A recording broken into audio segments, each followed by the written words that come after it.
It's time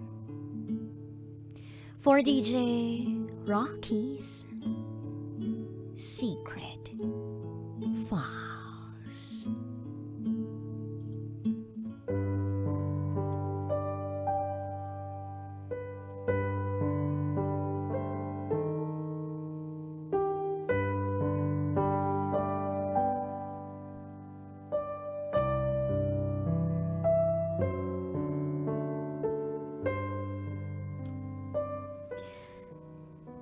Minsan, 5,000 ang kinikita ko sa lalaking nakakasama ko.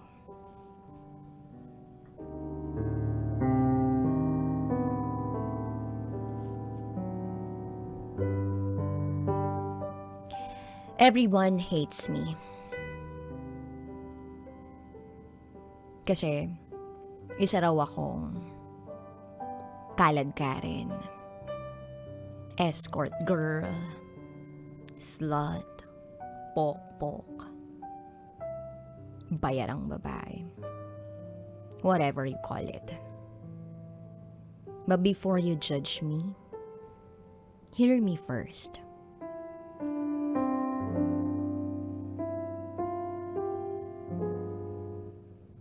Itago mo ako sa pangalang Ana.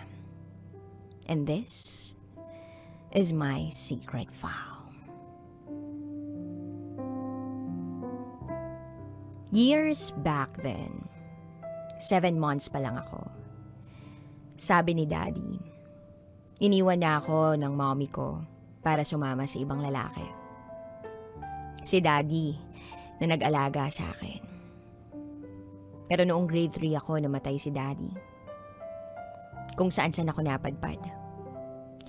Sa mga tita ko, tito ko, teachers ko, nakiusap ako na pag-aralin nila ako kapalit ng pagiging katulong ko sa kanila.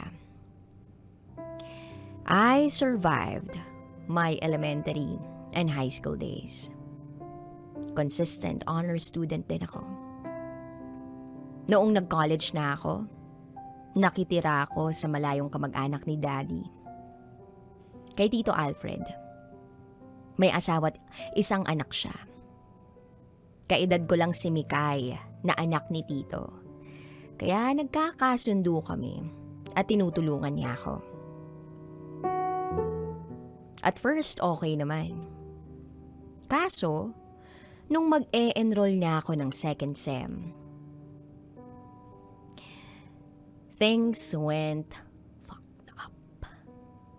Naghiwalay sina Tito at Tita. Sumama si Mikay kay Tita at naiwan ako kay Tito. Nalulong sa bisyo at sugal si Tito. Kaya hindi na niya ako kayang suportahan. Hindi na niya kayang suportahan ang pag-aaral ko.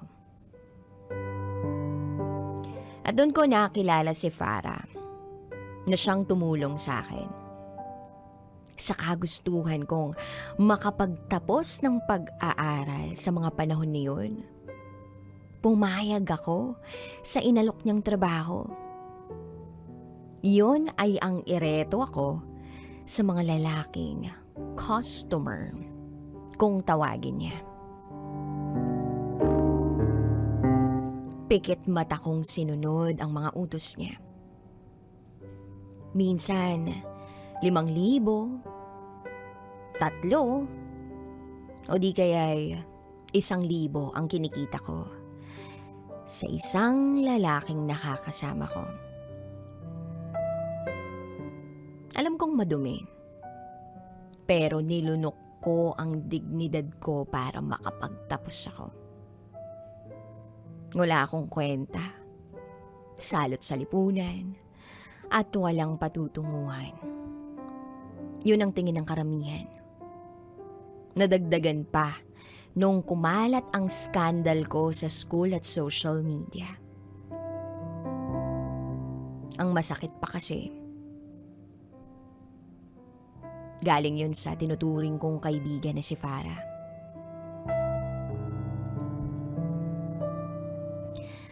Narealize ko noon na Sa maling paraan ko, hinahanapan ng solusyon ng kahirapang nararanasan ko. I was too depressed that moment. To the point na I wanna kill myself. Gusto ko nang tapusin yung buhay ko. Naalala ko, madaling araw noon. Umiiyak ako habang naglalakad sa lansangan. Hindi ko alam kung anong pumasok sa isip ko. At bigla akong pumagitna sa kalsada nung nakita kong may humaharurot na sasakyan. Basta gusto ko lang wakasan lahat ng paghihirap ko. Pero hindi ko pa yata talaga oras. Kasi nagising ako sa isang mausok na kwarto. Hindi ko alam kung nasaan ako. Pero nung idilat ko ang mga mata ko, nakita ko merong 5 lalaking naninigarilyo habang nag-iinom sa may sala.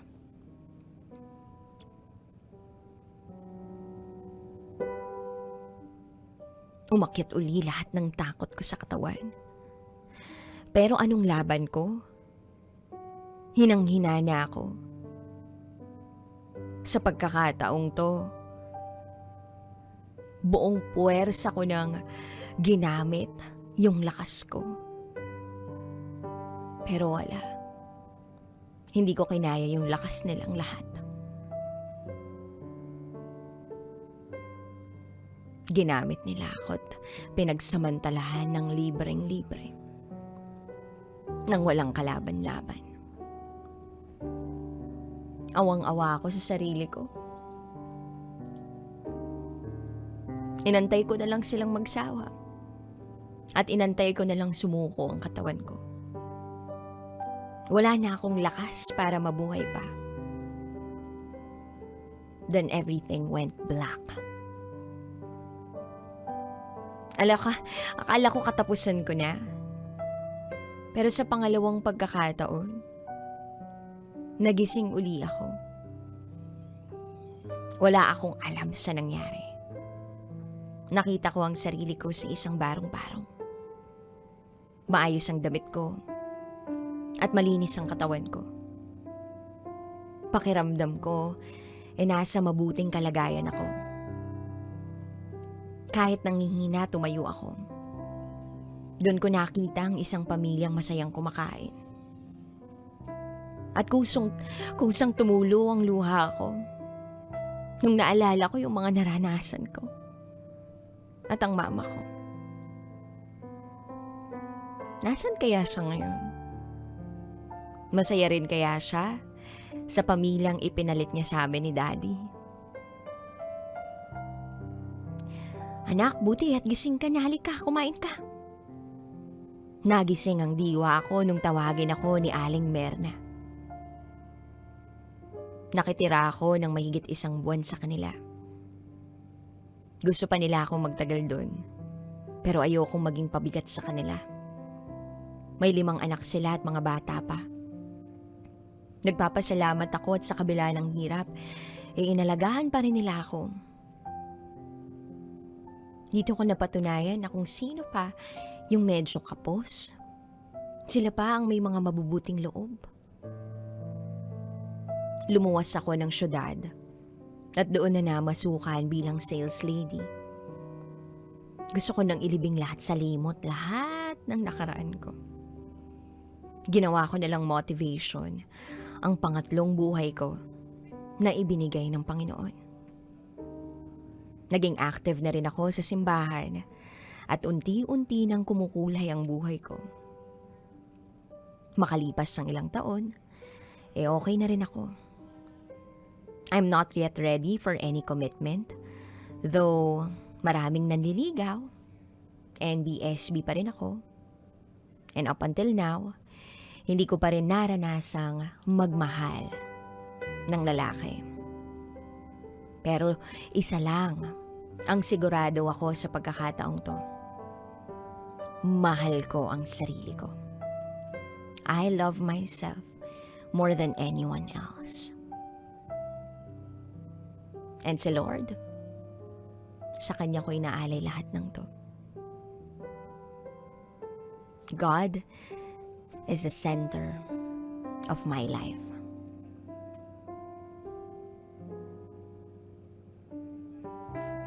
P.S. Hi, Mommy Christine. Kung asan ka man ngayon, sana masaya ka.